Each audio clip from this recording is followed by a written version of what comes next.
Spiritual meditations. We can't be sure about the timing, though. While we have Donne's biography and his poems, aligning the two is tricky. We know that Donne wrote poems only for himself and a close circle of friends and patrons, never for fame and seldom for publication. It would seem reasonable to guess that a valediction of weeping, which, like a number of Donne's love poems, dramatizes a scene of lovers parting, might have been written during the early years of his marriage, when Donne was often obliged to be away from home, leaving his young wife and children alone. But we can't be sure that the poem isn't wholly an act of imagination with no connection to Donne's personal experience. This uncertainty has permitted some of Donne's readers to regard his poems not as acts of self-expression, but as the abstracted, cerebral constructions of a fierce wit. Yes, the poems may be autobiographical, but Donne's predilection for intricate rhetorical figures, paradoxes, surprising swerves in tone, associative leaps, and ingenious conceits can make them feel artificial, or made of artifice. Donne's reputation as merely a wit made his work deeply unpopular for many years after his death.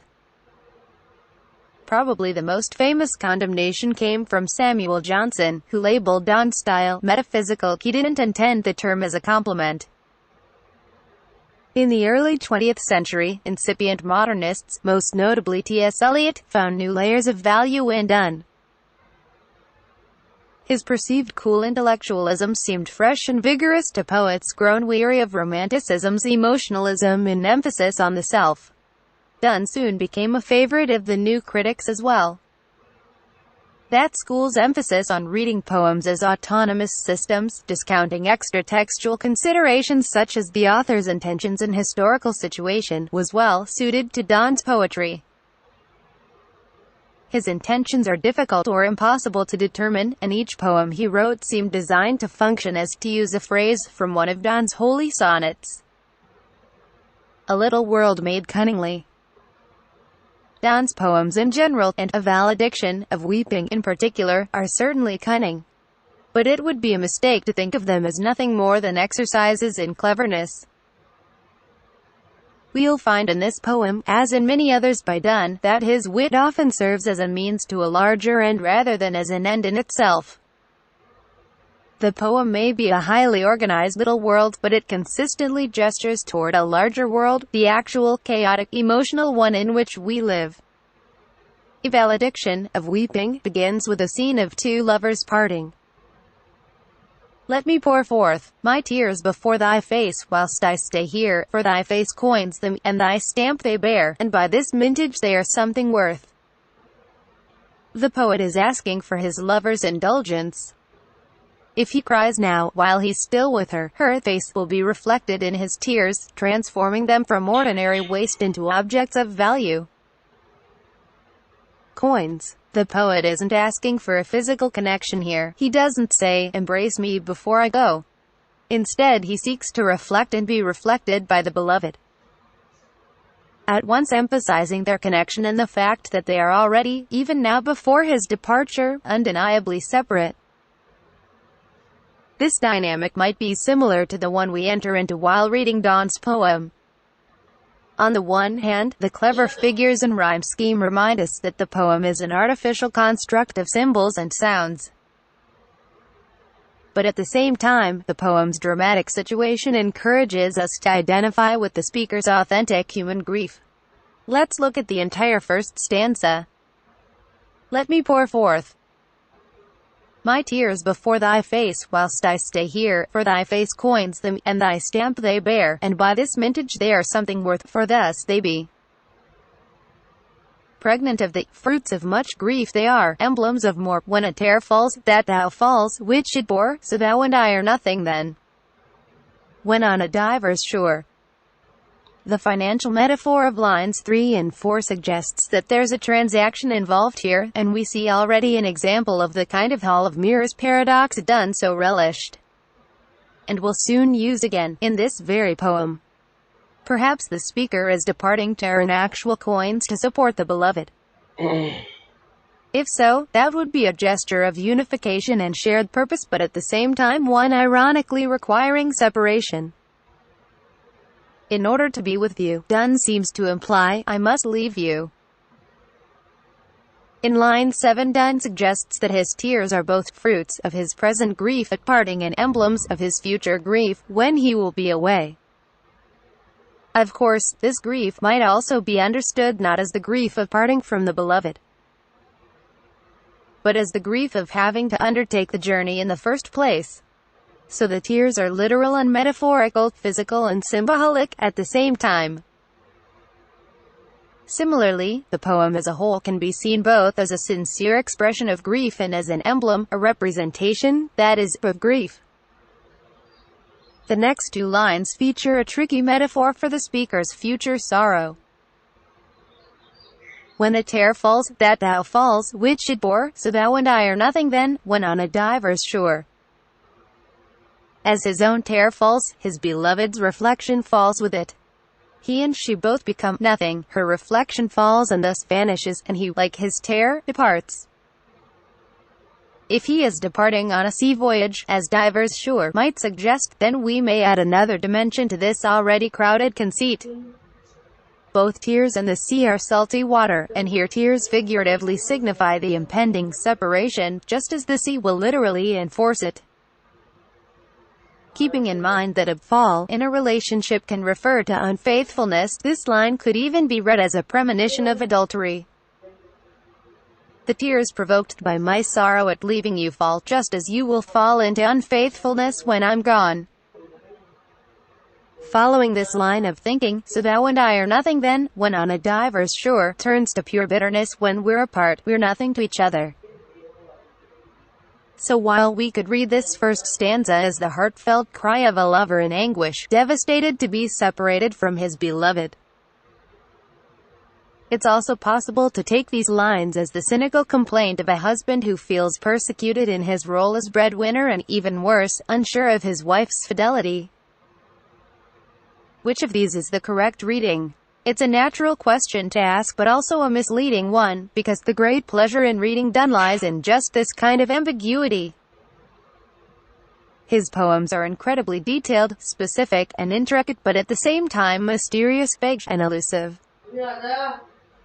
Here again, we're led to consider the ways in which the poem both invites us to identify with the speaker's emotions, and reminds us that what we're looking at here is not a person but a poem. We'll see this dynamic continue throughout the rest of the poem, as Donne oscillates between the tangible and the conceptual, the literal and the metaphorical. By the time we get to the final lines, it may even seem that the poem is more concerned with the gap between reality and imagination than it is with its ostensible subject of 2 lovers parting. The next stanza introduces a new metaphor that is related, appropriately, given the occasion of the poem, to the idea of travel. On a round ball, a workman that hath copies by Cannae, and Europe, Afric, and in Asia, and quickly make that which was nothing, all, so doth each tear, which thee doth wear, a globe, yea, world by that impression grow, till thy tears mixed with mine do overflow. This world, by waters sent from thee, my heaven dissolved so. This stanza's transformation of a nothing into an all is similar to an idea expressed near the end of another Donne poem, the Canonization. Both poems use the figure of a world contained in a reflection, and in each case great stress is put on the metaphysical nature of that containment. The physical object is captured in a reflection, but so is the object's essence. In the Canonization, it isn't just the world that is contained in the glasses of your eyes, but the whole world soul. The distinction is important. Donne is alluding to the Christian theory of transubstantiation, where the base physical representations of bread and wine are transformed by the intercession of the Holy Ghost into holy reality, the body and blood of Christ.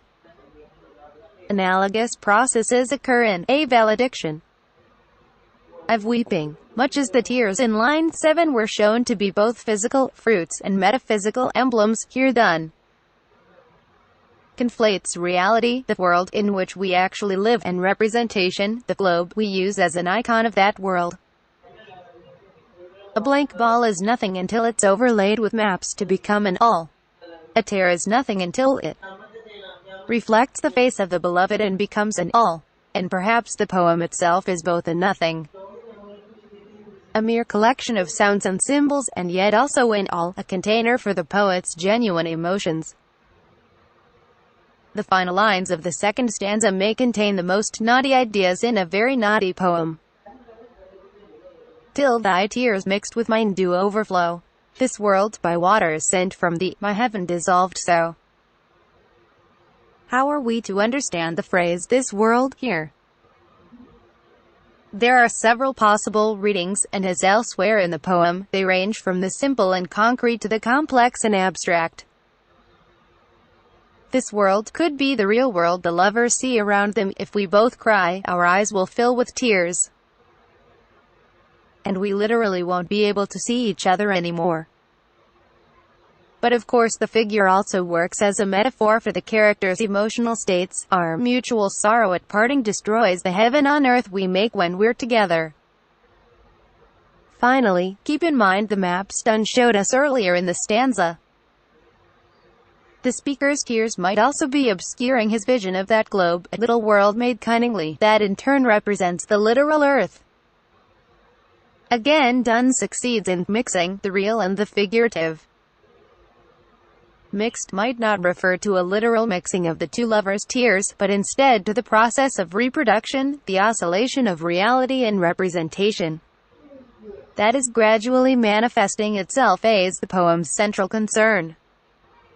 The two lines might suggest that watery reflections of the lovers are being created and destroyed endlessly. In reflecting, or mixing with each other's tears, the lovers overflow, and destroy those reflections.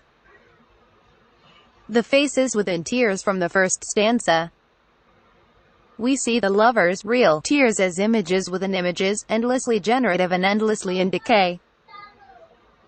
Immediately following his sequence of globe and water imagery, Donne compares his beloved to the moon, the sphere that controls the flow of tides. O more than moon, draw not up seas to drown me in thy sphere, weep me not dead in thine arms, but forbear to teach the sea what it may do too soon. Let not the wind example find to do me more harm than it purposeth, since thou and I sigh one another's breath. Whoe'er sighs most is cruelest, and hastes the other's death. The beloved is more than the moon. Not only can she draw tears from herself, but she can pull those tears all the way up into her own sphere, or presence, where the poet is as well.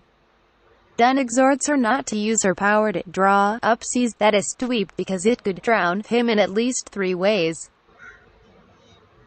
His reflection would be drowned when caught in her tears. Seeing her cry would figuratively drown him in sorrow. And if her tears inadvertently teach the sea, and give an example to the wind, he might literally be drowned when he sets sail on his voyage.